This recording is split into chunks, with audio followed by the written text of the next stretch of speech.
AQ Morals।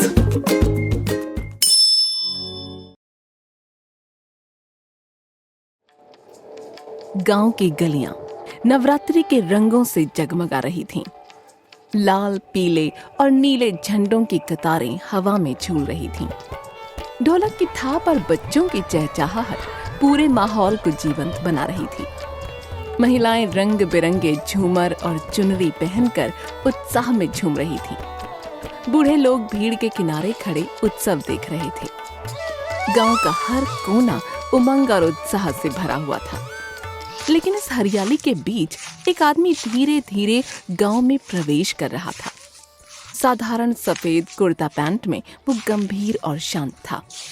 ये था राघव शेखावत, एक नामी बिजनेसमैन जिसके पास दौलत की कोई कमी नहीं थी, लेकिन दिल में अपने पिता की गलतियों और अपने जीवन की चुनौतियों का भारी बोझ था।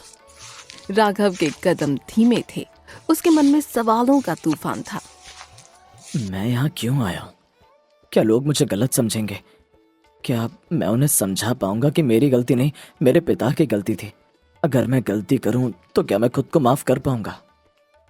वो जानता था कि आज उसे सिर्फ गांव वालों से मिलने नहीं, बल्कि अपने पिता की गलतियों का प्रायश्चित करने और अपनी शांति पाने का मौका मिला है।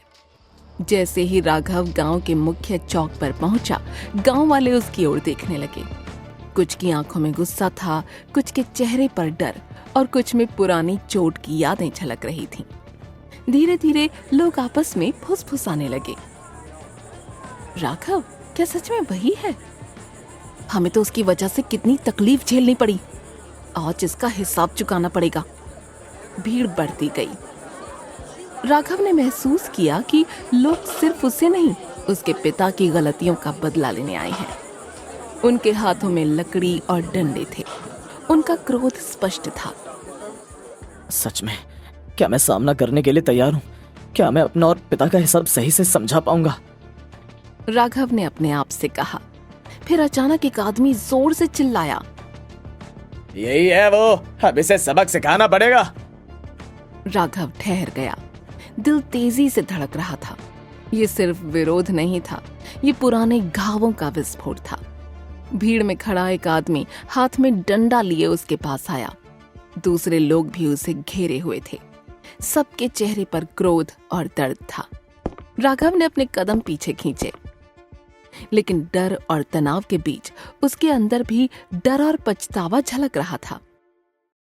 तभी अचानक भीड़ के बीच से एक छोटी मासूम लड़की बाहर निकली।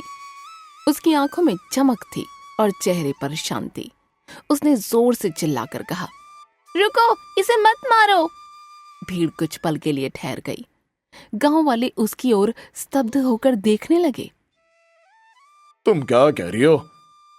एक आदमी ने बोला। इसे सबक सिखाना ही पड़ेगा। लड़की ने गंभीर होकर कहा, ये सिर्फ उसके पिता की गलती है। अगर हम इसे मारेंगे तो हम वही गलती दोहरा रहे हैं। लड़की ने धीरे धीरे समझाया, कभी कभी गलती किसी और की होती है, लेकिन इंसान केवल सुधार कर सकता है और माफी मांग सकता है।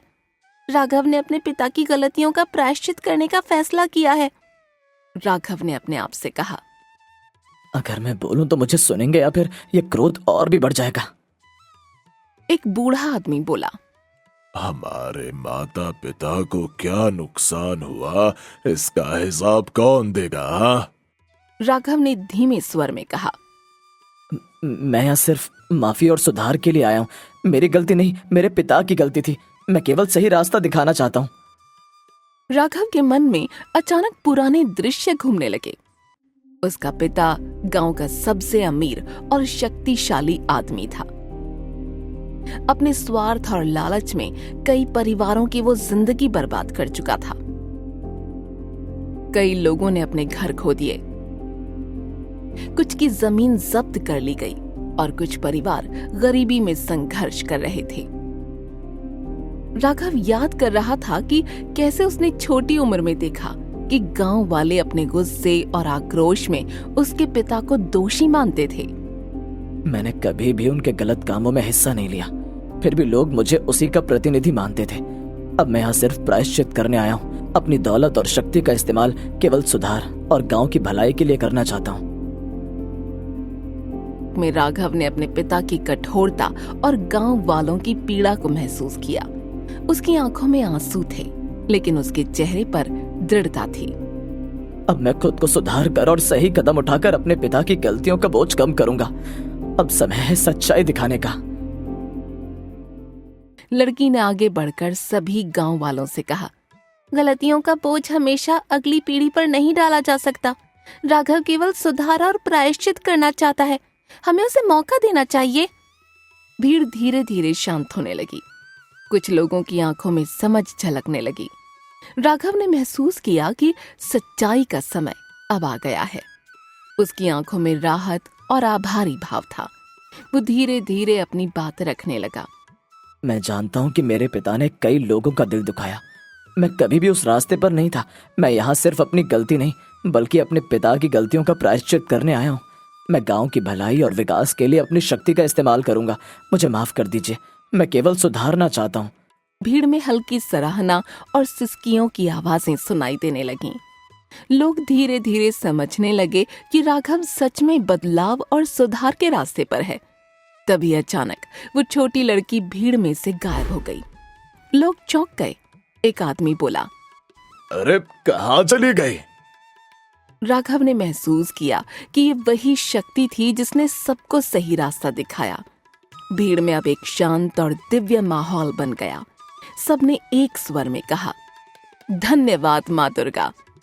राघव ने हाथ जोड़कर कसम खाई कि अब उसकी पूरी दौलत और संसाधन गांव के विकास में लगेंगे।